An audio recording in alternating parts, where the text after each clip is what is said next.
Hello and good afternoon to this episode of Business Basics with Action Coach Campus. My name is Lee Iben. I'm the head coach here at Action Coach Campus, and every day I have the unique opportunity to visit with fascinating individuals. And my guest today is Gabe. Gabe from MākuSafe. First of all, welcome. How are you?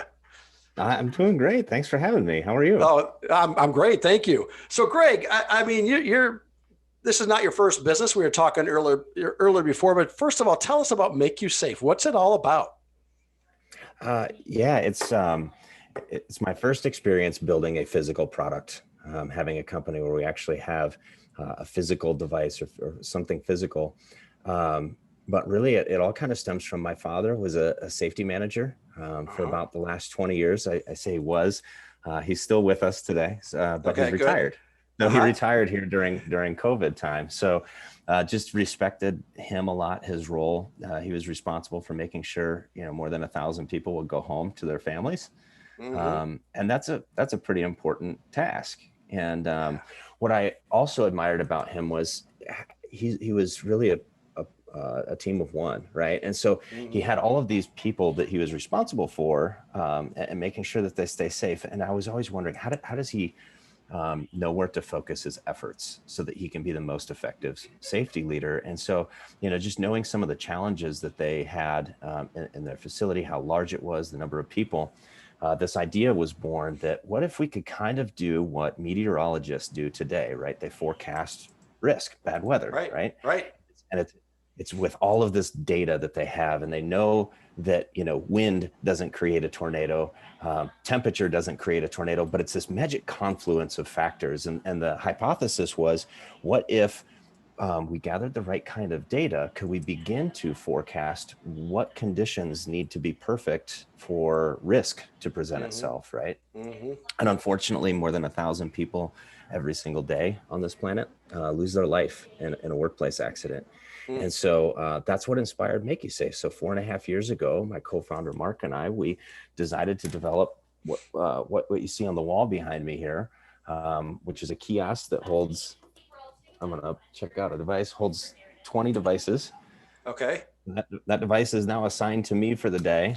Normally I'd be wearing my armband, but I put my jacket on just before the call here. So, and Right. this just clicks right in. And Cool. this device is a just a data machine, right? And Okay. we're not looking inward, so it's not tracking anything about me. It's not looking at heart rate or Oh, right. temperature Right. or skin moisture or things like that. What it's doing is it's looking outward for me, and it's going, what is the temperature around Gabe? What's the air quality like? What kind of sound is he exposed to?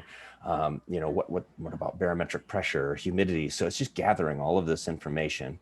We process all of this data, and we arm folks like my father with the ability to see things that they couldn't see, and to provide better outcomes for workers that they couldn't provide. So, That's amazing, Gabe. Your dad might have known my dad. My dad worked in the insurance industry and insured okay. manufacturing companies. He was a safety engineer.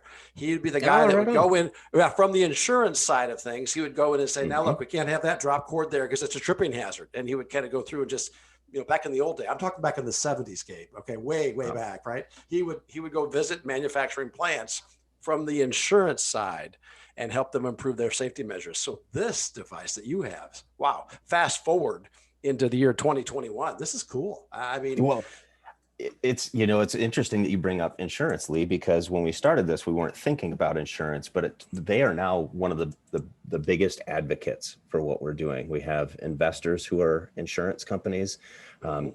I would say 50% of our customers are insurance companies that are paying for our product for people that they insure, so that they can get that kind of result, and the data as well.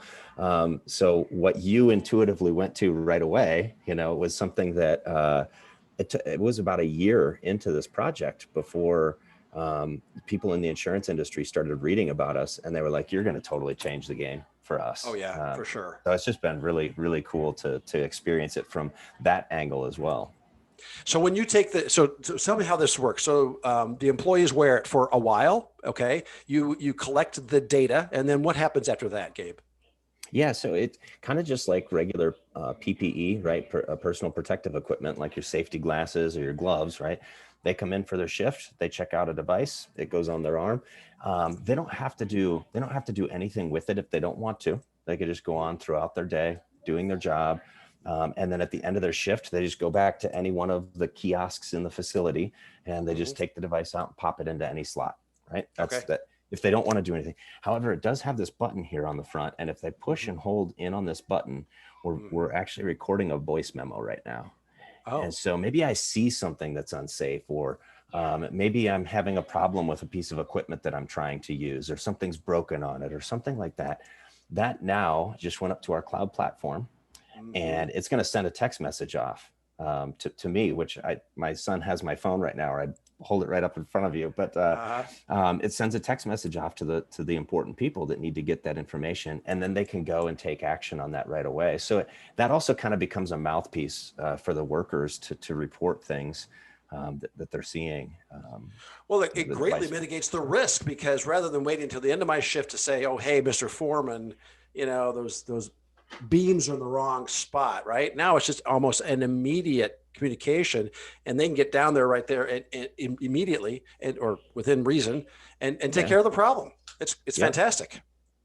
Yeah, it's the idea being, there's a couple of things we're doing. We've got the kind of the proactive, the immediate response side of things, right? The ability to try to prevent things from happening as they're unfolding, or even before they happen. And then there's also this immensely rich set of data for us to go back and learn from, right? And so imagine you've got an organization of 30,000 workers, and they're spread across the entire country, but they all do generally the same thing, right? You can go back and look and see, all right, here are the 187 workers that had a recordable accident this year. Let's look at the data around these people, and you've now got all of this very rich environmental context to what was happening to them, and maybe there's some causality hidden in there, right? So now we've got this layer of data that how it works today is something bad happens, and then they come in and they audit the environment afterwards. Right. But the environment's fluid, it's always changing, right? And so how do you know that that's what was present at the moment? So especially if they know the insurance guy is coming, right, Gabe? It's like, whoa, yeah. man. Replace all the lights and clear the floor out and everything. But so it's there's all of that data. We also gather a few other things that are pretty important. One is motion data. So human motion data. We can detect if somebody trips and falls. Maybe they don't get hurt, so they don't report it, right? But you got 5 people that trip over the same crack in the concrete and nobody reports it, and then person 6 falls and breaks their wrist. You had all the leading indicators there to tell you it was going to happen. So we pick up on things like that. Other types of hazardous motions. Physicality of workers is really important when you think about risk. And then something that happened 10 months ago, we started 2020 without the words social distancing or contact tracing anywhere in our vernacular. And we had always been able to pick up on location of workers, because that's important. We need to know where these things are happening. We don't constantly track people's whereabouts, but we needed to know when we do pick up on something, where did it happen? Well, we kind of flipped our thinking a little bit, and we got into what instead of location, we really call it spatial awareness. And so we need to understand where things are happening, but we also need to know where that person is in context to other people, to machines, to doors, to things they have access to, or access control, all kinds of things. And so now today, we know that if you and I go meet up at the coffee, and we're pouring our coffee and we're talking for 6 minutes, and then we walk away, and then we meet up with each other at lunchtime and we talk for 5 minutes, and then we walk away, and then at the end of the shift we're by each other for another 10 minutes. Boom, we've actually hit exposure, right? So if I'm diagnosed positive with a communicable disease, certainly COVID's the one that we're thinking about right now, we know who I was around for whatever period of time I want to know that information. And so contact tracing becomes instantly available with that. So, well, it is supremely important. And I can see maybe from an employee's standpoint to think, oh, Big Brother's watching me, but really it's not that. It's how do we keep our workplace environment safe? Because at the end of the day, we want every employer to send all their employees home at the end of the day. That's what it is. Yeah. for sure. Yeah. We want them to feel like this is an advocate for them, because really the uniqueness of this is because it's a wearable device, we get very granular contextual data about what a worker is faced with. Right. And so you and I, Lee, we could be 3 feet apart from each other working in the same exact shop, but there's a machine between us, and the temperature on your side is totally different. The air quality might be different. The way the sound is coming off is totally different. And so to put a sensor on a wall 100 yards away from us and say that that's representative of what you and I are experiencing, that isn't right. And even if you had one closer, just that few feet of distance can make all the difference in the world. And so we want every worker to be represented. And this gives us the data to be able to see, hey, Gabe and Lee, they're working in an area where it's 102 degrees. Our thermostat says 85, so we're not on heat protocol, but these guys are at risk. Let's get them some water. Let's make sure they're taking water breaks. Let's put them on heat protocol, even if we're not doing it across the company. So I can see where insurance companies would love this, Gabe. I mean, just because they're the ones paying out the claims, and it's all about mitigation. And this is such a valuable tool that we can have in the marketplace. This is fantastic. Thank you. Yeah, this is great. So you and your partner, you started this. Your friend Mark, right? Is that Mark? He's your partner in crime on this whole thing. Yeah, he was working at IBM at the time when we started this. Okay. I actually didn't know him very long. I'd only known him about maybe 6 or 8 months. I had met him doing some weekend hackathon things here around town, and I knew him to be. He's just a wonderful human being and just brilliant, absolutely brilliant technologist. And so when I wanted to solve the problem, he was one of the first guys I called, and he's like, I'm happy where I'm working. It's cool. I'll help you on nights and weekends. We'll see where this thing goes. And here we are 4.5 years later, both, full time with 23 employees. So that's amazing. That's a success story. So Gabe, tell us, if you had to give some advice to another business owner, another startup, what would that bit of advice be? I like to talk to startup founders or people that are aspiring to be entrepreneurs, and I usually only share one thing. I think advice, implies that it's good advice, right? When somebody asks for advice, but there's such thing as terrible advice too. So anyways, there's a lot of that out there. That's right. Exactly. This can be completely wrong. But I think oftentimes what happens is we recognize a problem that we want to solve, and the idea to solve it is about this big. And then we think about it more, and we talk to other people, and it grows and it grows and it grows. And all of a sudden you've got this, fully, 400 featured whatever thing in your mind, right? You're building this thing out in your mind as you're talking about it. And then you don't pursue it because it's too big. And you think, I can't build this thing. It's too big, right?